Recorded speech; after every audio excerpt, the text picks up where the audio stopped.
महाराजची तलवार काय नाही झालेलं, हेलिकॉप्टर आलेले बसा खाली.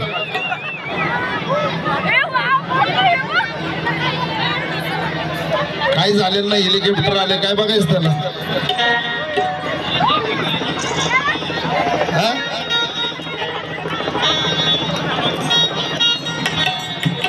बसून घ्या.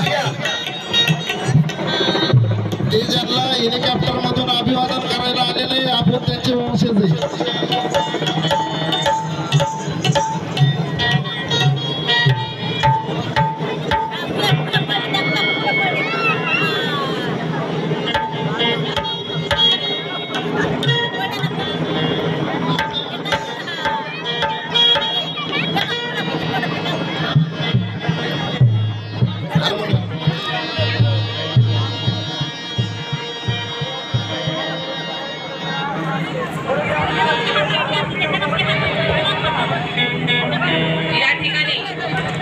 स्वाभिमानी रिपब्लिकन पक्षाचे अध्यक्ष आदरणीय सागरभाऊ संसारे यांचा आगमन झालेला